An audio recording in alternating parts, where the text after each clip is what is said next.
Hello everyone, my name is New. I guess a lot of people wouldn't know is that Malice's birthday is in December. My lovely, co-owner, partner, collaborator on this channel. Usually we would we've gone to like high tea and done like little like cake buffets and gone to cute cafes and done all this kind of stuff.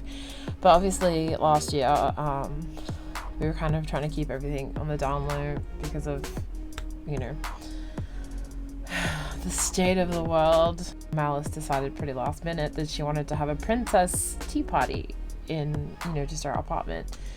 And for me, I was like, sweet, I would love to wear a crown. I love the whole idea of owning a crown, but I have this like too much gene and I would not settle for just any old crown. And there wasn't a lot of time, so originally I jumped online and I had a look around and it just wasn't really resonating with any of the crowns that I could find online that would arrive in time. But I saw a lot of really beautiful kind of like lunar celestial inspired crowns, and so of course my instinct was to jump online and be like, hell yes, let's DIY this. And I jumped onto YouTube, I typed in DIY crown, and I found this awesome channel, Austin Doe. So as you can see, he has a lot of really amazing DIY crown videos. And when I saw the thumbnail for that, I was like, oh man, he had to have bought all of this like crazy stuff and I won't be able to get all of the materials in time. And then I clicked in. It turns out he uses just a bunch of like wire and headbands and aluminium tin cans, that you like drink out of. And I was just like mind blown and amazed.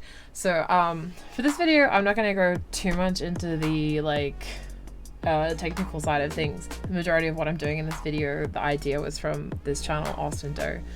And he's really creative and he makes some really beautiful stuff. So if you're interested in making DIY crowns, I strongly recommend checking out a bunch of his videos.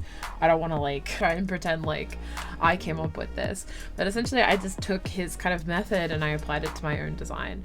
So that's what this video is.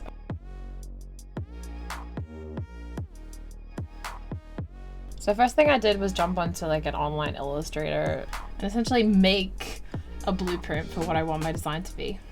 This blueprint was really good just because I could cut out all of the shapes and then they would all be very neat and symmetrical, and obviously I'm rubbish at drawing things like stars and circles by hand, so I strongly recommend the use of a computer in this instance.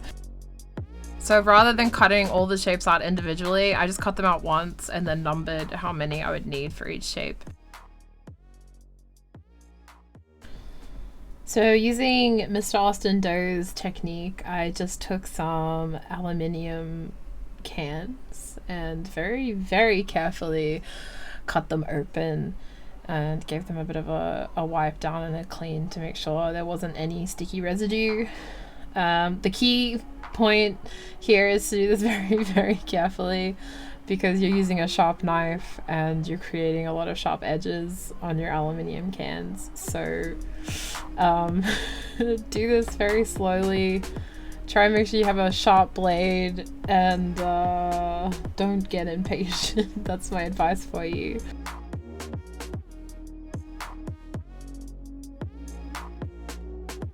Then I just traced the shapes onto my aluminium sheets using a permanent marker.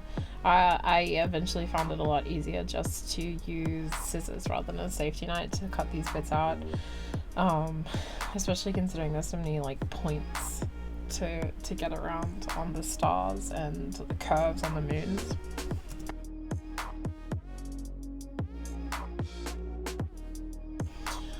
So I started out this part of the project using a thick jewelry wire and E6000, and that wasn't doing anything for me. Unfortunately, my E6000 was half dried in the tube and janky and just not working. So I gave up on that and I got a thinner jewelry wire, which was working a lot better for me just from the get-go. But I was also trying to stick it on with super glue. And so I could get it to stick for a second and then it would just pop off later. Eventually what I had to do was give up on the E6000 and the 6 and the super glue, and unfortunately move on to hot glue. And the reason that I was kind of reluctant to get into the hot glue is it made the back of the project quite messy and lumpy, but it was the only way I could get the wire to adhere to the back of this aluminum can, unfortunately. So because I was on a time crunch for this project and we had to like get it done in time for Malice's birthday party, I just went ahead and used hot glue all over the back of this and then spray painted it later. And you know, it's not pretty, it's not perfect. I would love to like revisit this project and try and do something similar, but like neaten up the process and make everything just a little prettier from behind. But you know, considering it was for a tea party, I think it turned out okay. I'm not too mad about it. So now it's just a matter of following my blueprint, my design, and putting everything together. As you can see, it involved a lot of awkwardly wrapping wires around one another and trying not to poke myself too much. I used hot glue a lot to secure the joints and to make sure there wasn't any bits of wire sticking out. Other than that, it's just lots of fiddling with the wire and adjusting things until it looks right to you. I think that there's a few design flaws in the crown that I chose to go with. It's never gonna look extremely geometric and beautiful, but I think it ended up looking a little bit more like hand forged, like fey kind of crown rather than something like the royal family would wear. My next goal was to add a few little finer details to the crown, I guess. So I was taking these jump rings and super gluing them onto the hairband in the gaps between the wire. I'm not sure I would do this again if I did this project one more time. I think it's interesting, but I also think that it just kind of gets lost in your hair when you wear the crown, so I'm not sure there's much point in the extra effort, if that makes sense.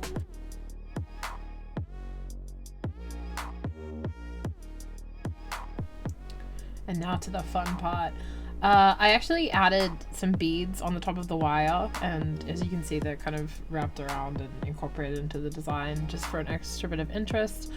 And then I hit the whole thing with some silver spray paint just to kind of bring some cohesion in the different tones of silver. And now here comes the most tedious but also my favorite part of any project, was when you get to rhinestone the crap out of whatever it is you're making. It was actually over the course of this project and my Taeyong rhinestone LED mask that I became aware of the fact that I'm very allergic to super glue. I took my first sick day off work in something like 7 years because the super glue completely ruined my voice. I couldn't speak and I started having trouble breathing. So this is my PSA. If you are using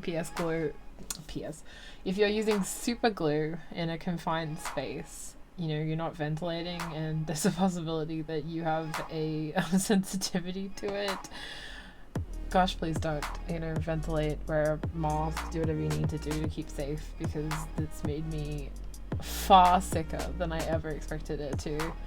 You people say like, oh, you should like make sure you're in a well ventilated area and like make sure that you're wearing a mask, and I was like, I'm immortal, it's fine. Jokes on me, I got so sick, far sicker than I thought was possible. So that's my PSA. Be safe, take care of yourself, guys. Anyway, again, I was working on a super time crunch and a super budget, and so these rhinestones are just the cheapest, nastiest thing I could find for like next day delivery. You know, it doesn't have to be anything too crazy or fancy. I think that this crown actually turned out pretty dang amazing considering how little money I spent on it. Yeah, just cheap and nasty rhinestones. As long as there's like a bunch of them, they still sparkle and look amazing. And then once the rhinestoning was finished, that's pretty much it, you know.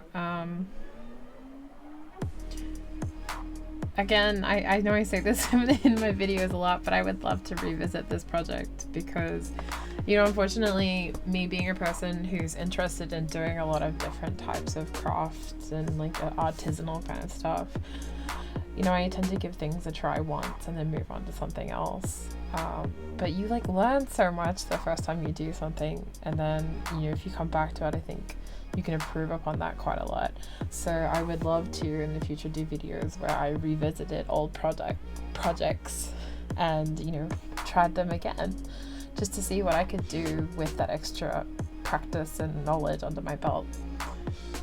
I'm gonna send you over to the reveal shots with Zell, and they're a little bit weird, and before you judge me, I'm gonna show you my like inspo shots just to give you some context, because otherwise there's some strange choices were made with the styling of this one. Just go easy on me, please.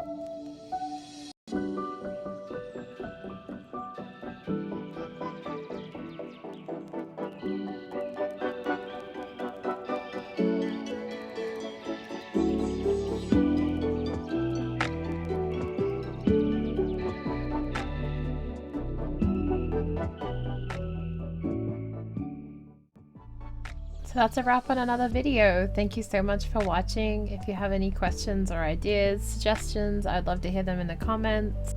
I hope everyone's having a wonderful, safe, peaceful, happy week, and I'll see you next week. Bye bye.